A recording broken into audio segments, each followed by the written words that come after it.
Hey guys, this is John, and I'm playing ShrayanM in a 15 plus 2 game on leechess.org. I wonder if this is the same Shrayan as Rook Base, a guy I played recently. Might be someone different. I actually think this might be the same player, though. We'll find out after the game. He's probably going to tell us in the chat. But I'm playing d4 this time around. That game against Rook Base went e4, e6. It was a French defense. So this time we're playing Queen's Gambit, though. Hope everyone has had a good start to their week. I saw Wesley So was just online on here on Leechess. I tried to challenge him, but his challenges were closed. So I'd love to get a game with him sometime. He lives fairly close to me here in Minnesota, so I could probably ask him in person if we could play a match sometime on Leechess. And knowing Wesley, I bet he'd be open to that. So I'll try to make it happen, guys. So we have a Slav. I'm playing knight f3.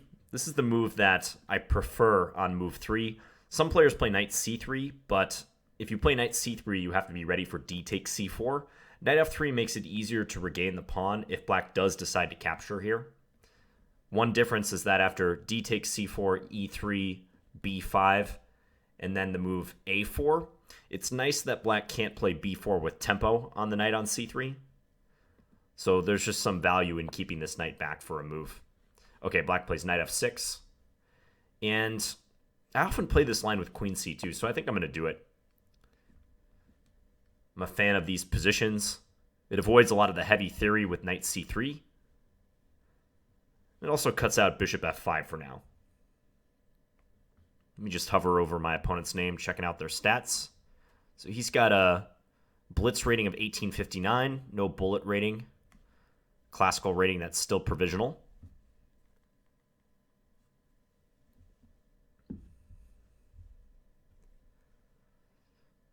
I'll try to play the opening a little bit quicker. It seems like black is hesitant. Maybe he doesn't know this line so well. If I could build up a time advantage, that would be great. A viewer made an interesting comment on my last standard video. He said that since I encounter a lot of opponents who seem to play kind of fast and recklessly, it might make sense to change my style a bit and play sharper openings in the hopes of being able to punish them quicker if they do decide to play fast. And that's an interesting theory. It's not in my style to play overly active at the beginning of the game, or reckless, if you will. But I'm going to consider doing that and throwing in the occasional aggressive opening. Like he suggested playing like the King's Gambit or the Albin Counter Gambit or something like that. I don't know if I would go that far, but maybe I will experiment with trying to set my opponent's problems earlier on in the game, especially if they're playing quickly. This opponent is not doing that, but there could be something to be said for that approach. Because whenever you're up against an opponent who's just whipping off the moves and playing as quickly as they can input the moves, basically, you want to give them many chances to go wrong. It's smart to play in a way that gives them options in the hopes that they'll continue blitzing through critical moments and blow their chance to find the best move. The worst thing you can do when playing someone who plays fast is give them lots of easy decisions. You certainly don't want to do that. So d takes c4 is possible here. Black usually plays bishop f5 or bishop g4. Both of these moves are book. Black taking a really long time on some basic moves. I had this same line against Dmitry Andreikin in the Chess.com Title Tuesday recently. And I lost that game, of course. Although I think out of the opening I might have had an okay position. He actually did an unusual queen maneuver at one point.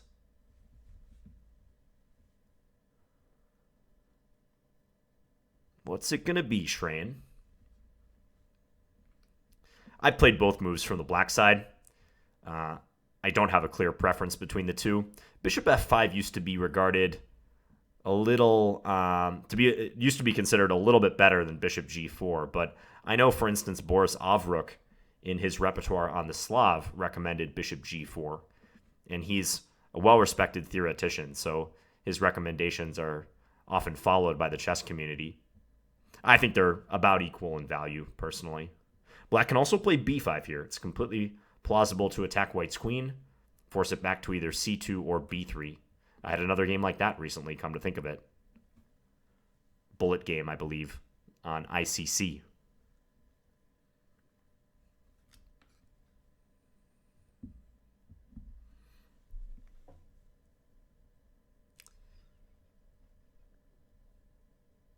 What else can I talk about? What's going on in my life?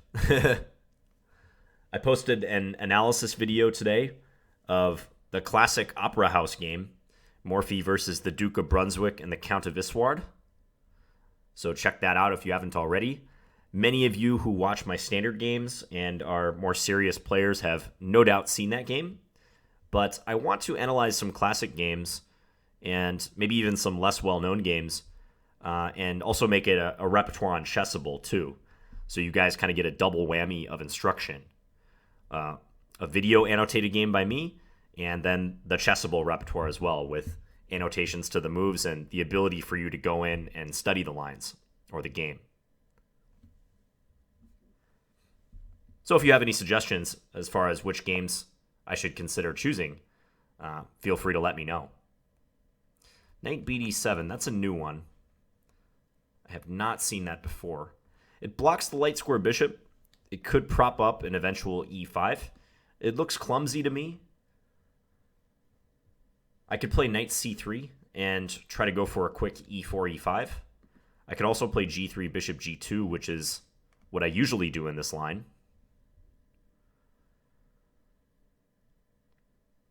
The only thing about knight c3 is it blocks the queen from coming back to c2 if it's attacked. But given that the knight is on d7 rather than b8, if I play knight c3, it is nice that b5 would simply run into queen takes c6. So perhaps I could justify knight c3 with that logic. What about knight c3, knight b6, queen d3? Am I okay with that line? I'm probably just going to be playing for e4 then.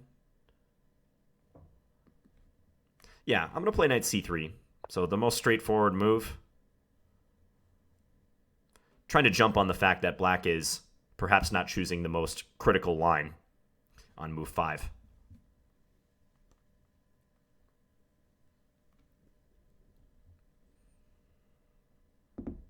Black could play e6 and bishop e7 and just castle, but that doesn't cross my plans, and moreover, it would block in the light square bishop.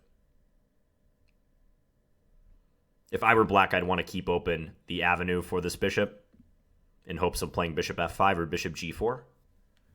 But knight bd7 seems to run counter to that entire idea.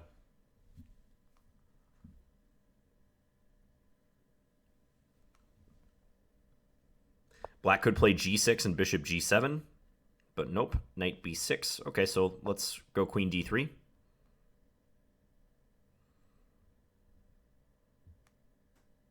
If bishop g4, I'll probably play either knight e5 or just e4 directly. I'd have to think a bit between those two, but those would be my top candidate moves. If bishop g4, e4, black could take on f3, because if queen takes f3, my pawn on d4 would hang. But I could take with the g pawn instead of the queen, which might turn out all right. Okay, so black's going to play g6.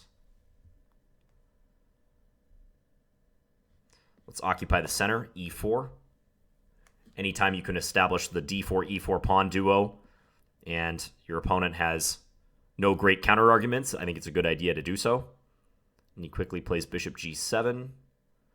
So I wonder if bishop e6 followed by trying to come into c4 is ever an issue, because I would like to play just bishop e2 and castles here, but I could envision black playing bishop e6. Maybe I would just play b3 in that case. Yeah, b3 should cover everything, so let's do this. I expect black to castle, and I'll do the same. I'm not going to bring out my dark square bishop yet. I want to wait and see where that piece can be best utilized. Compare it to my light square bishop, which was almost forced to go to e2 if it were to be developed. My dark square bishop has much more flexibility. It could go to e3, it could go to f4, it could go to g5.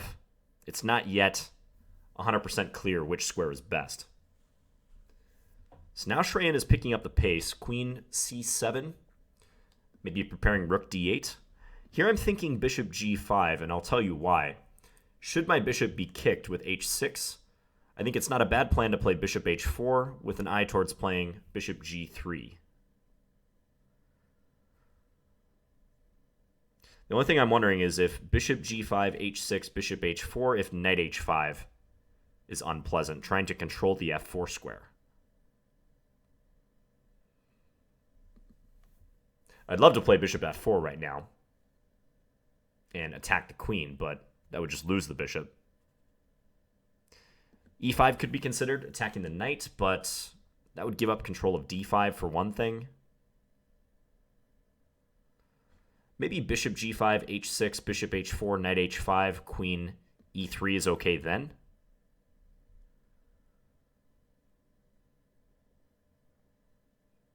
I think getting the queen off the d-file could be smart, given that black is likely to put a rook on d8. What other moves? Knight e5 could be considered. That prepares bishop f4. I'm kind of covering the diagonal, putting a piece in the way.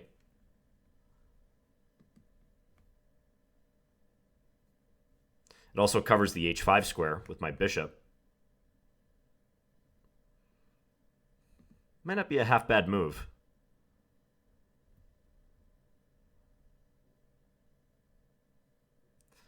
Developing the dark square bishop seems more coherent to me, though. So if knight e5, knight h5, bishop takes h5, g takes h5, that must be better for white, right? Bishop f4. Yeah, I got to be for choice there.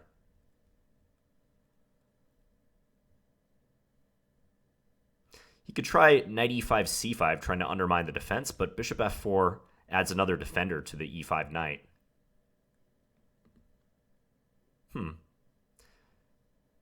Black could play knight e5, knight fd7, and look for a swap. In which case, let's say I take. Probably they take with the bishop, and then maybe bishop g5 hitting the pawn.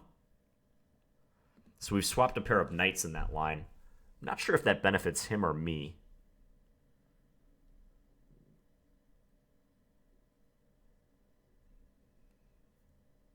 I'm torn. So top moves here are knight e5 and bishop g5.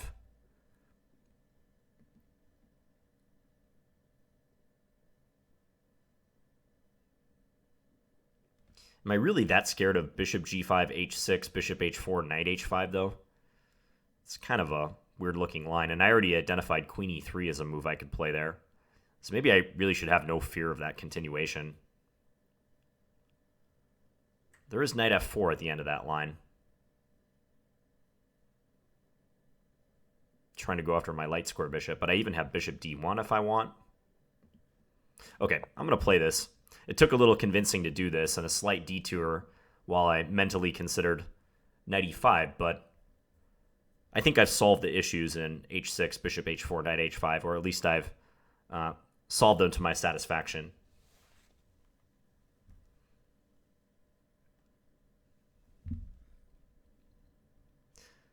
This also enables me to put a rook on c1, having developed this bishop.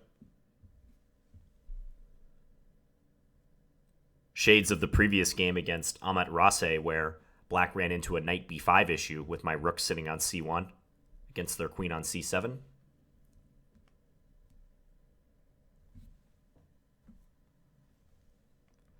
So if bishop e6 is played, I'll probably still play that b3 move.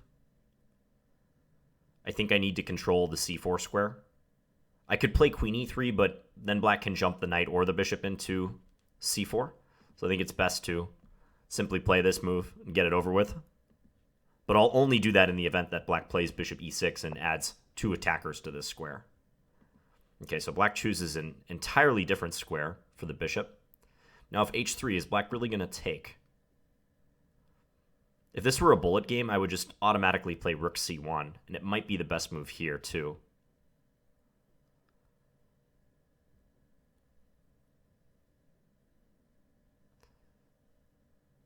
I think it's a good move. Yeah, I'm going to play it. No threats by black. If black takes on f3 voluntarily, I'll be happy that I refrain from playing h3. But I don't expect black to do that unless prompted.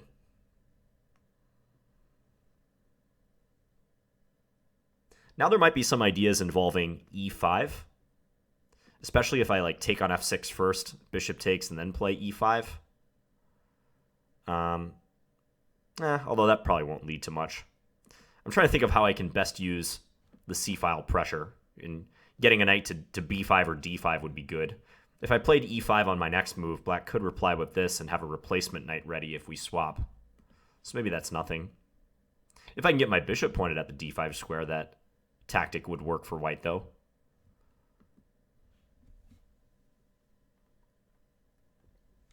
Black's probably going to be under 5 minutes pretty soon.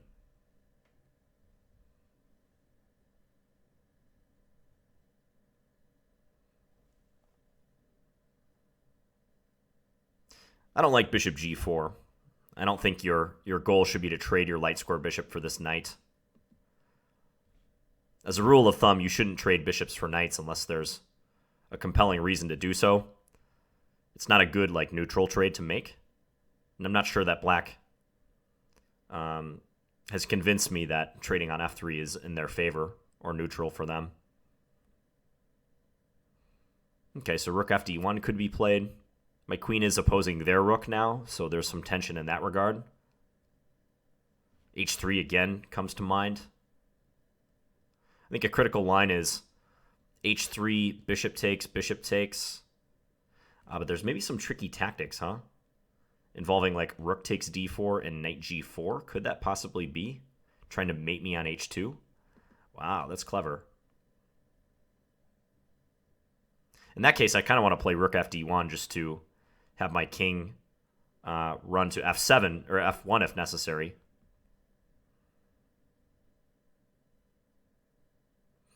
So rook fd1. Bishop takes f3. I could even take with a queen then. What if rook fd1 e5? I can just take knight takes e5. No tactics working for black there. Yeah, this looks nice and easy. Easy does it.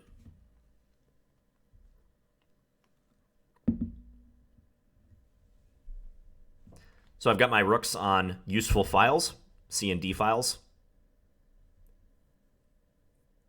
The queen has a nice perch on e3 if necessary. I feel I'm better here. If h6, I'll still pull the bishop back here most likely, with an eye towards bishop g3. I think black's knight on b6 is misplaced. You can see that there's not too many forward options for that piece. It probably would be better off on a square like d7 supporting e5.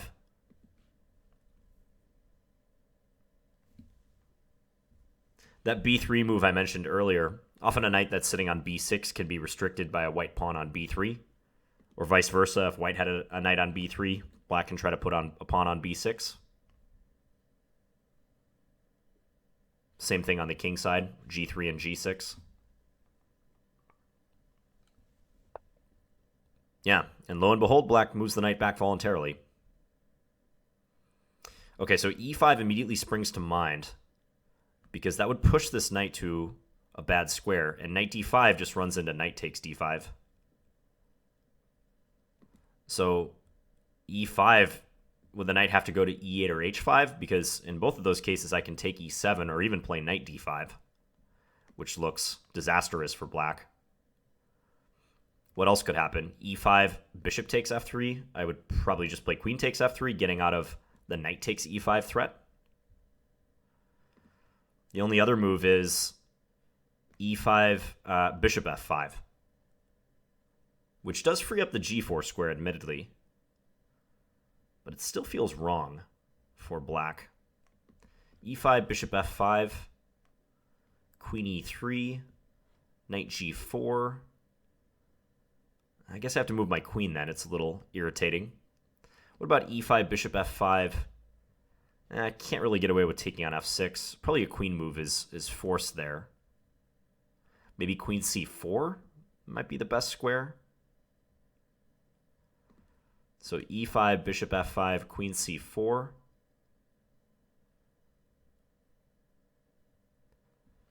Yeah, and then if knight e4, I can still take e7, because black is not on my queen. Queen c4, they could play bishop e6, but I'm running away to maybe a4. Then they have knight b6. It's getting sharper. Difficult to resist the e5 move, but maybe bishop f5 saves black.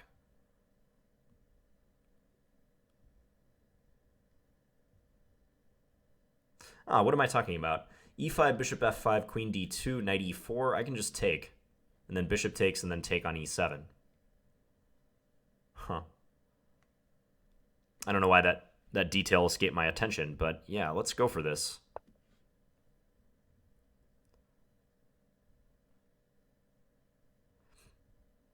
In the line with bishop f5, queen e3, black is getting knight g4 in with tempo on my queen. But queen d2, black gets the knight in with tempo on e4, but I can just swap then immediately.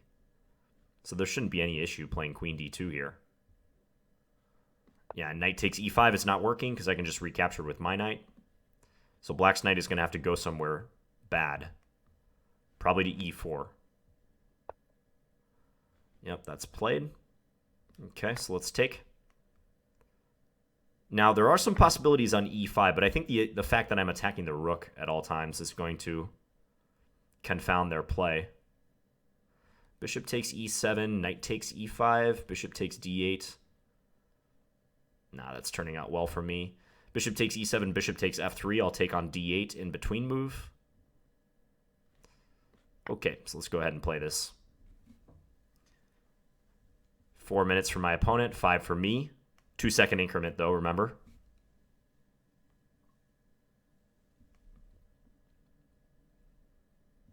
Probably black should try something with taking on e5 and trying to use this pin. They might lose an exchange, but I think that's a better shot than playing rook e8 and just getting squeezed after bishop d6. I'm very pessimistic about black's chances there, so yeah, ShrayanM decides to do this. I think that's the right call. So if knight takes e5, queen takes e7 is good for black, so we got to take here. Okay.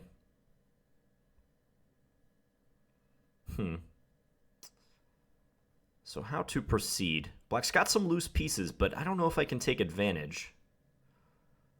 It's interesting. Knight takes, bishop takes, and clearly there's a pin on the d file. I guess I have queen h6 to defend h2 then, but they win d4.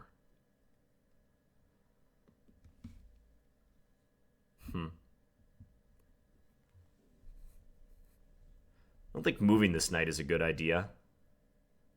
So there might be some tactic involving rook takes d4.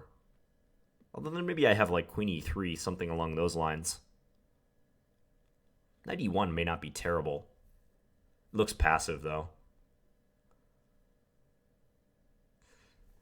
Then again, taking and playing, allowing black to play bishop takes e5, he's got these two nice bishops operating in tandem, and d4 is tremendously weak. So maybe knight e1, despite being a backwards move, is a decent shot. Or decent way of proceeding. I'm not even threatening anything there. I guess I'm threatening like queen e3 or maybe queen f4. I got to get out of this pin sooner or later. I'm trying to save the d-pawn is really what's happening here. So knight e1, rook takes d4. I'm thinking just queen e3. In that case, I would lose the d-pawn, but I think I lose it under favorable circumstances, if that makes sense. Rook takes d1, rook takes d1, and I guess he can play bishop d5 then. I win a7, keeping more pieces on the board. Yeah, let's go with that. Weird-looking move, backwards knight move, but I'm very curious how black will respond to this.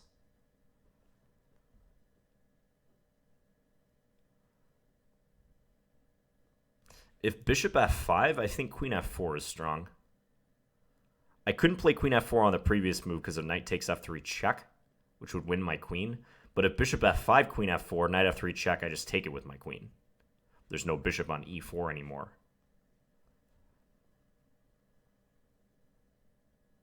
Also, my bishop covers the g4 square, so no knight g4 to worry about.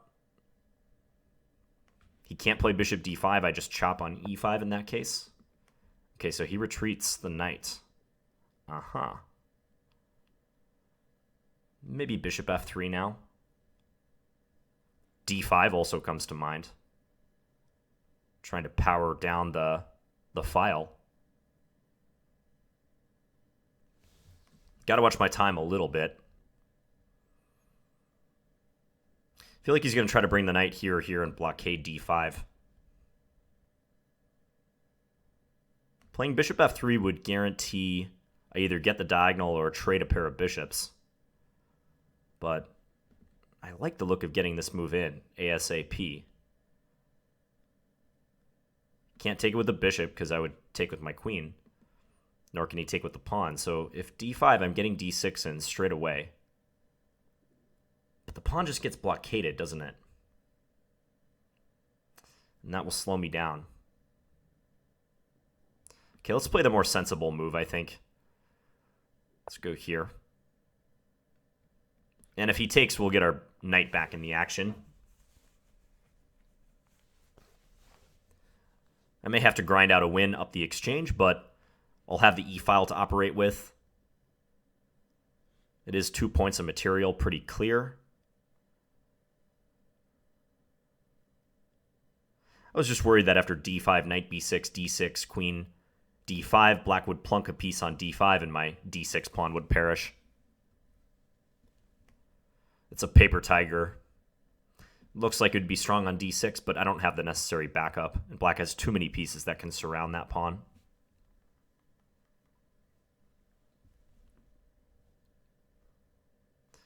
So we're basically even on time here.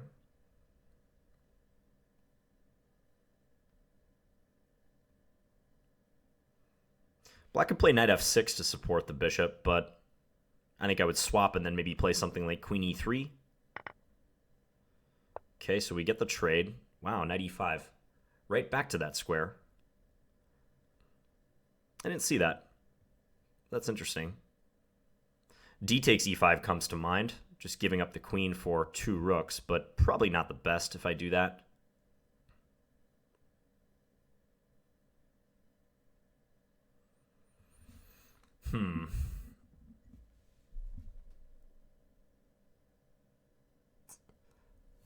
Yeah, it's a good move, I think. Queen e2, take. They're going to win d4 at the end of that line.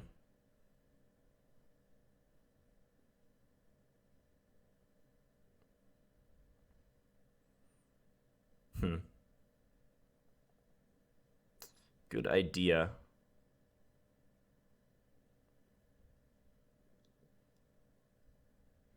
I think I'll probably play queen e2 and just try to nurse my material advantage. I mean, I could play the knight away again, but that doesn't make a lot of sense. I don't think. Especially with knight g4 hanging over my head.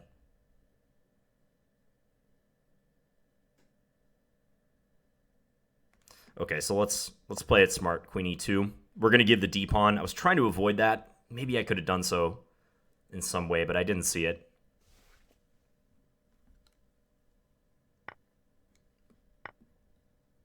Now, probably they'll take on d4 with the bishop. Black would like to keep the bishop and the rook on board, I believe. More fighting resources. When you're down in exchange, you like to keep a rook on, your remaining rook if you can. So bishop takes d4, probably b3, just to safeguard. Maybe rook d2, but b3 gives me more peace of mind in the long run. Could also play b4. Maybe that's a bit better. Yeah, let's play b4. More aggressive, but it stops him from playing c5 so easily, propping up the bishop.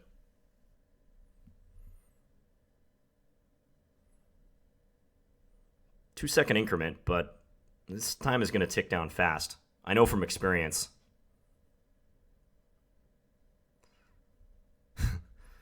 as you guys are well aware.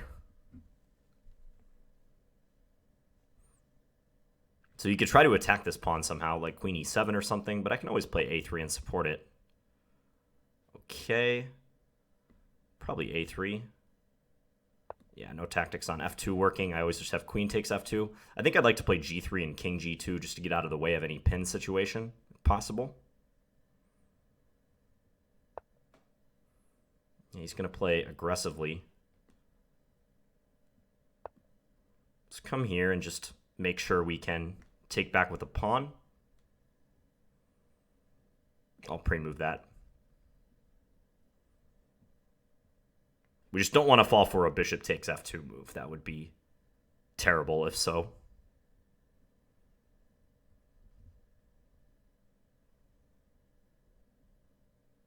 I'm expecting him to take and then maybe play like rook a8 or something like that.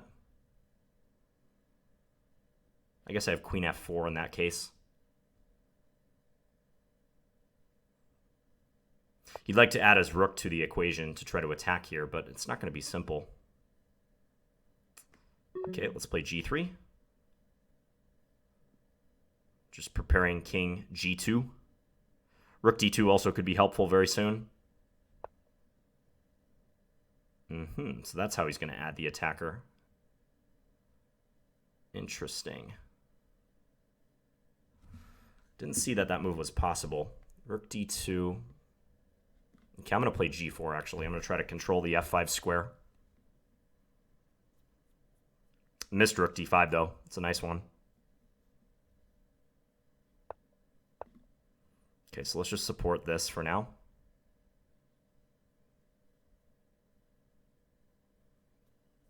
He's going to be at big time pressure, too. Tense game. If rook g5, I can always play queen f4. So he brings the queen back. Okay, let's bring this up.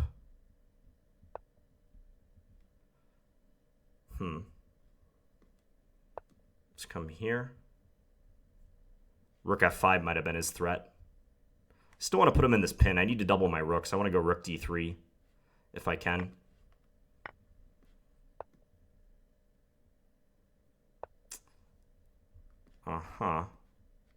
Does that work? Wow.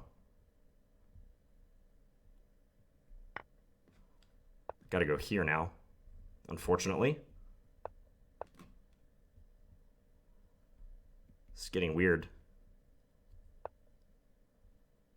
I'm going to run.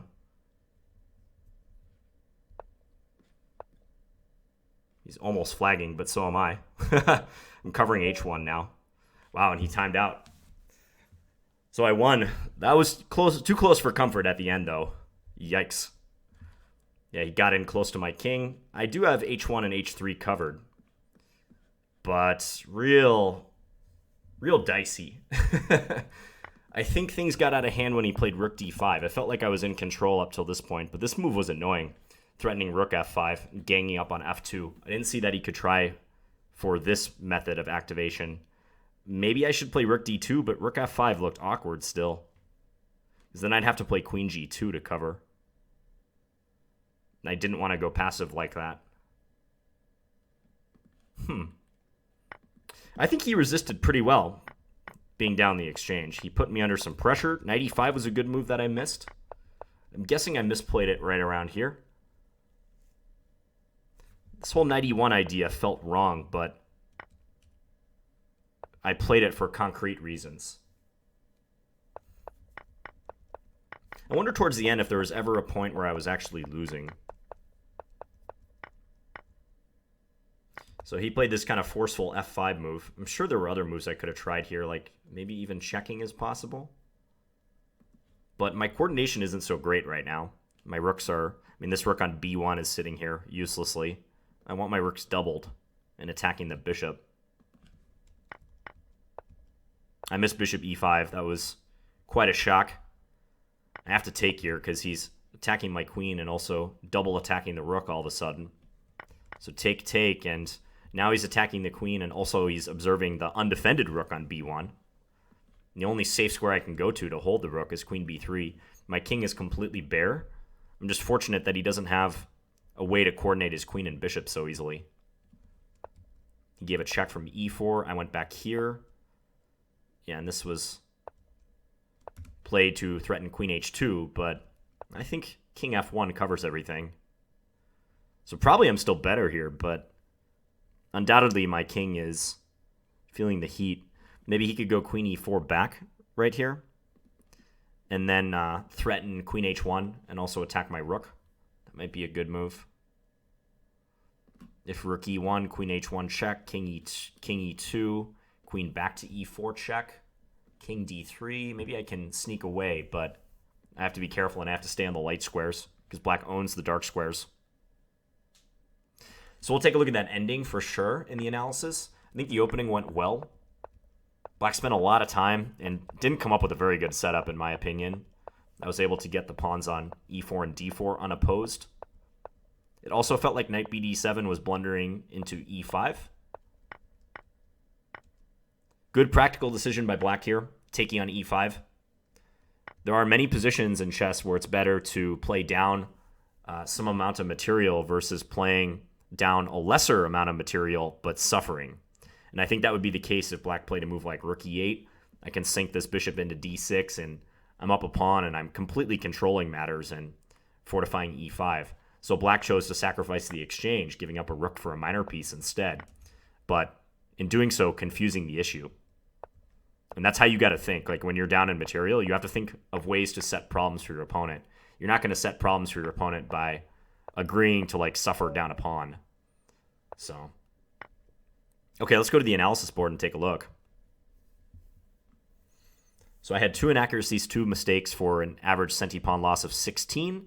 And Shrayan had the same, 2 inaccuracies, 2 mistakes for an average centi-pawn loss of 21. In the graph, I wonder if I scroll down. I can't scroll down. Someday I'll adjust my capture to try to account for the graph down here. But it's never in black's favor, so it's always in white's favor. And even towards the end, it's going up in my favor. But yeah, after f5 was played, that's when it starts to sink. I must say, white's advantage isn't as big as I thought it would be. It's about half a pawn after I played the knight e1 move. Knight e1 looks like a mistake. So let's see this from the top. So this queen c2 variation, black taking on c4. I also have a tournament game that I posted with g6, which enables bishop g7 and also possibly bishop f5. So d takes c4, queen takes c4, knight bd7. Yeah, and I don't think this is a very good operation for black, but it might be playable. As I was describing, bishop f5 or bishop g4, trying to get the bishop outside the chain and then continuing with e6 seems like a better move, or a better way of proceeding. Did Shrayan say he... Yeah, this must be a viewer of my channel. I think he's saying he recorded this video. Okay, cool. Well, maybe we'll get a dual commentary. Of course, I'll link to his video if he posts it. So knight b6, queen d3, g6. Yeah, computer is very much liking white at this stage. Queen c7. Yeah, and I was talking about how I can favorably delay the development of the dark square bishop. In view of the queen coming to c7, I wonder if bishop f4 would have made sense here. I could consider that. Black can harass it with knight h5, but it would have been nice to occupy this open diagonal before black can play queen to c7. Yeah, he is. He said he played from his other account, so I guess he has 2 accounts. On both occasions, as soon as I put out my seek, he matched me right away. So I think Shrayan is waiting to play me. He knows when my standard games are.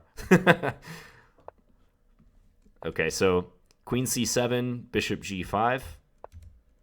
Why doesn't the engine like that so much? It likes this prophylactic move, h3, just guarding g4, preventing bishop g4 or knight g4. Maybe it is better to hold off on developing the bishop even for another move. I just wasn't that fearful of bishop g4. I thought, okay, best case scenario for him, he gives me his bishop pair by capturing on f3, but there can be some value in this and just take away squares from black. Let's go down this line for a second. So rook d8, b3, more prophylaxis, a5, rook d1. The engine is saying that I don't have to fear any sort of pawn break like c5 or e5, so I can afford to play the position slowly. Bishop e6, and then harass with knight g5, bishop d7, and finally bishop e3. Yeah, you've convinced me, Stockfish. h3 is worth considering. Okay, so bishop g5, bishop g4, rook c1, rook d8, rook fd1. These moves all seem normal to me. Again, the engine doesn't like it so much. It says h3 is better here. Try to get black to capture. Okay, but rook fd1. Yeah, and here, knight h5. And I should probably also mention that other possibility, bishop g5 and h6 right here, because this was a line I was looking at too. And if h6 is played, the engine says just go back to d2. And what about bishop h4? Yeah, knight h5, trying to use this square. Queen e3, this is a line I was describing. And it gives a small edge to white, but maybe not that much. g5, and now I could even take on g5 or move my knight to a different square and plunge the game into complexities by counterattacking his knight on h5.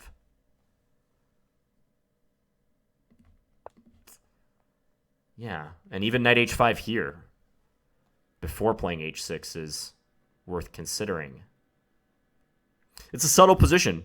You can see all these moves are fairly similar in the types of positions they yield, but like that h3 move on move 11 here, it might have been just a little stronger, and it might not be necessary to get my bishop out so quickly.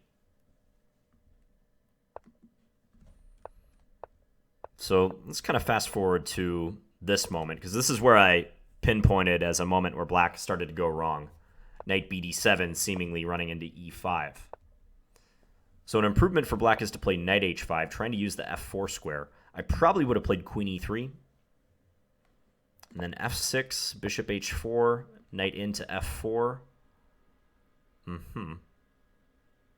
h3, bishop goes back somewhere. Looks a little weird for black, putting the pawn on f6 and playing bishop h5 when g4 seems to be an option in the future. Right now I can't do it because the knight takes h3 check, followed by bishop takes g4. White's still a tiny bit better according to the computer, but it's a fighting position. But black does need something better here because this move seems to have a tactical issue. The queen no longer defends the pawn. And after e5, black can't make use of the d5 square because they don't have the other knight backing it up. So relatively best here is knight e8. And then if this could be kind of similar to the game, couldn't it? What if I take here? I run into bishop takes e2. And then black's going to get two minor pieces, right? Like if I were to take here, they could take my bishop and they'd have two minor pieces for the rook. So on knight e8, I'd have to be more savvy. Bishop takes e7, huh? Doesn't work. Or at least bishop takes f3. I can't take on d8. I'd have to do this first. And now take on d8. Okay. And then if here, take, and his knight probably gets trapped. We can retreat our bishop, which was attacked by that black knight, and his knight ends up being trapped, and white will emerge up a piece. That's a complicated line. That would have been a lot to see. So had knight e8 been played, I would have to weigh carefully whether I could take on e7. Can't I also play knight d5 here? Maybe not.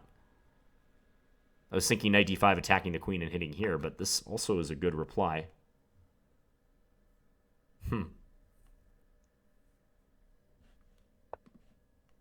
Sharp stuff. So relatively speaking, after knight e8, it's best to play, if not bishop takes e7 right away, maybe what the engine's proposing, queen e4, getting off the d-file, hitting the bishop, and still threatening this. And then take, bishop or queen takes. And now black can defend the pawn, but white has the two bishops and a space advantage, which according to the computer is even better than trying to go for that pawn on e7. Yeah, I think that was over both of our heads. So black played the move I thought they might play, bishop f5. I wonder if knight h5 is similar. Here, knight d5 is working. Why is that different compared to with the knight on e8? So if knight takes e5 here, just pawn takes.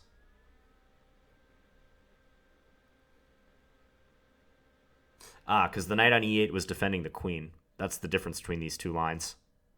Yeah, here, rook takes d5 just runs into this. But if pawn takes, rook takes c7, and black had a knight on e8, they could simply recapture. Wow, that's subtle. So that's the difference between black playing knight e8 and knight h5 if they were to move the knight right now. Knight e8 is trickier due to some of the tactics. I think it would take a while for me to fully hash that out, but that's the gist of, I think, what the engine is saying here.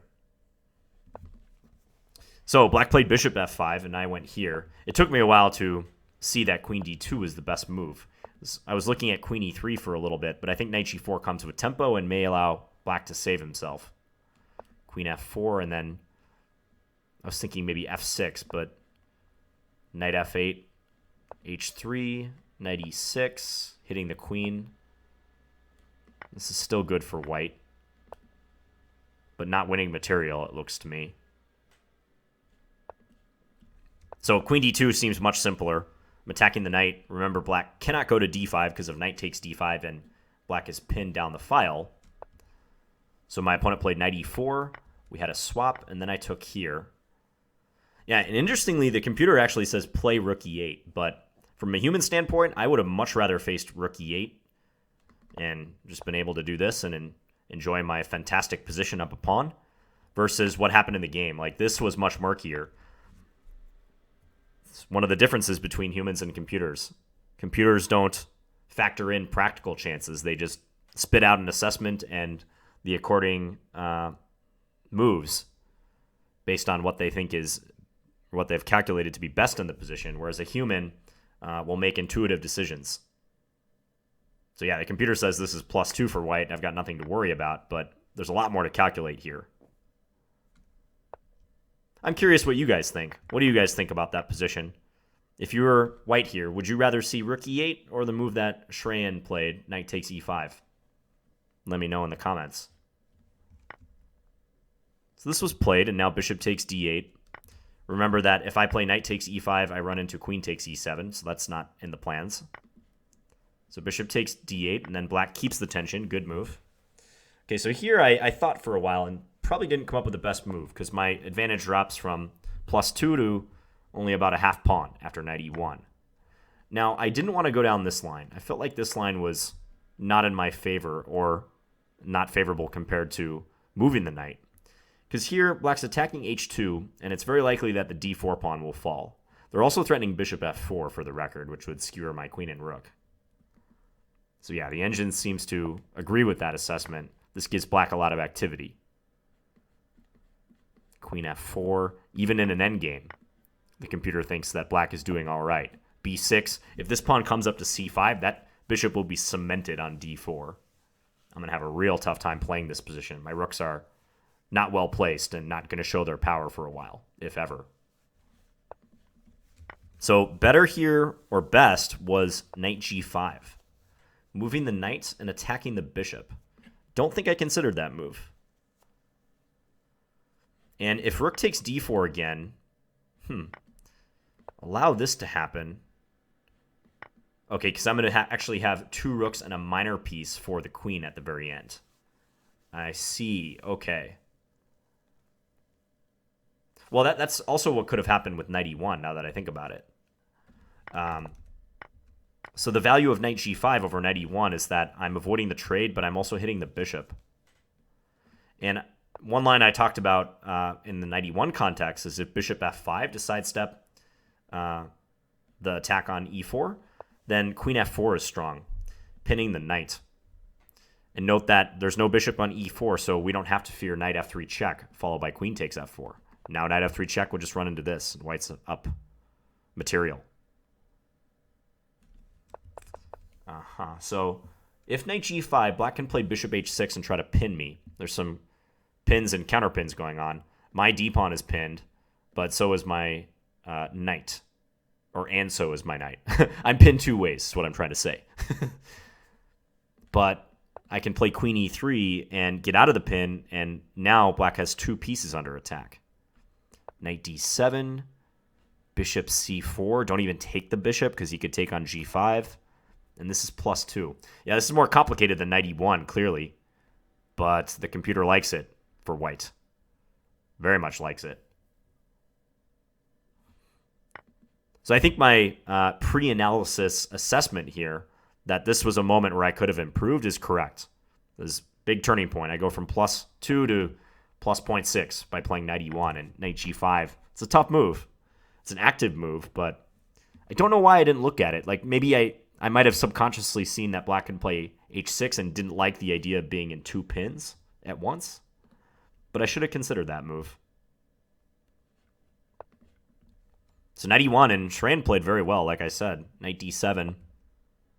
So if rook takes d4, I was thinking play just queen e3, and I was liking my position in that case. But now that I count the material, I could go down this road. Yeah, take on f3 with the bishop or the knight. And I'm going to have a lot of pieces for that queen. A rook and a minor piece, or 2 rooks and a minor piece, rather, for the queen. Queen plus pawn. So this should be technically winning for white. So black correctly moved the knight back before I can play queen e3. And here I played bishop f3, swapping. The engine, okay. For a second it was saying d5, but I'll show you what I was worried about after d5. So black playing knight b6. Now this pawn is hammered many different ways. And I'd be forced to continue with this. But say black plays like queen d7, for example. It just seemed to me that if they go knight d5 or bishop d5 next, that I don't have a good way to support this pawn. All my pieces are on the second rank, and this pawn is not going to be pulling its weight and making its presence felt. It's just a liability. It needs defense, which I don't have. So I think bishop f3 is a good move. It's probably just the case that I got to grind out a win here. Knight e5? Yeah, well spotted. Didn't see that move. And I think black wins his pawn back after this. Any other move enables me to keep the d4 pawn, but black found this. Queen e2. I think if I take this way, this is a slightly inferior version, because then black is attacking 2 pawns. So queen e2, knight takes f3, queen takes f3. Yep, bishop takes d4. As I was describing, when you're down in exchange, you would like to keep the other rook on the board. It just gives you more fighting resources. So bishop takes d4 is roughly a half pawn better for white, but let's compare if he had taken this way. May not be a huge difference, but it does go up a little bit for white, only a tenth of a pawn. But I agree with what black did. I think it's better for them to keep the rooks on. They can just create more problems that way. Here I feel a lot safer. Like, for instance, there's no rook that's going to try to come harass my f2 pawn. So bishop takes d4. Now, originally I was going to play b3 here, but I actually played b4, and I maybe am regretting that. b4 seemed like a more combative move because it's trying to interfere with black playing c5 to support their bishop. But black played queen b6, yep. Attacking the pawn. I played a3. Yeah, a5, attacking b4. I had to play a semi-passive move, rook b1 to defend. Black took. I recaptured. My advantage is shrinking ever so slightly. I think the engine wanted to take on a5 instead. I looked at that for a second, but again, I was trying to keep my pawn on b4 to stop c5.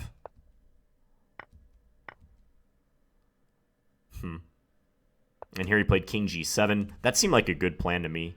Rook d6 is what the engine wants to do, trying to swing the queen or swing the rook over. Okay, now it likes king g7. It's going back and forth between those. So if that would be played, interesting. King h1 and just give up the pawn. Can black favorably win the pawn? Rook f6. Queen g4. Attacking the bishop. What if bishop takes f2? Check. Here, probably rook d8. Yeah, come in and maybe black's king is in trouble. So black has 2 pawns for the exchange, so they're not down any material here, but maybe I'm going on the counterattack. That's very complicated, though. Safe to say, I completely underestimated the idea of using the rook on the f-file for black, either coming to f6 or f5 and trying to attack f2. If I can stabilize the position, I can go about trying to use my slim material advantage here, but black didn't let me do that. King g7 is just useful getting off the back rank and also kind of covering the f6 square. Yeah, g3, but now rook d5. And I needed something precise now, queen f4. Attacking the bishop. I think I even looked at queen f4 in a line. I wonder why I didn't do it here. I didn't have a lot of time at this point. I think I was under 30 seconds right here. But queen f4, point being to double attack so that rook f5 could be met by queen takes d4, winning. So instead I played g4, but I hated playing this move because it weakens my the cover from my king. I am controlling f5, but I don't know. Didn't seem like that great of a move. Here he played h5. That seemed like a good way to try to take advantage. Queen d8 also playable. I'm clinging to this slim edge, but really with the time situation, like anything can happen here. Take. Engine wants to play f5 now. He played the queen back to d8. Still pretty decent. Yep, queen over to g5. This was unpleasant because I was liking the fact that black's queen was out of play over on the queen side for a moment, but all of a sudden it sprang to life. So if f5 is played, what do I have to do? Play king f1. Take, queen takes. You see how my pawn cover has been taken away, though? You could say the same thing for black, but given that his pieces are more active right now, I think that has greater consequences for my king versus his king. And his rook on d5 does an excellent job of covering certain squares like d7, so I can't come in for the check. So on the whole, I think this is riskier for white when the position opens up. At least that's the way it seemed to me. And here I should play rook e1 and just let black take on g4 if they want. Instead, I took f5, and now it's dead equal according to the computer. Queen takes. I tried to double. Yep, bishop e5, best move. Take. And here I think my moves are just forced. Got to play queen b3 because black is threatening my queen and the rook on b1. Yep, check. King g1. Now we were both in massive time pressure, so he played queen f4, which looks like a mistake. Better to do bishop d4, and then it's equal. Bishop d4 threatens something, or no?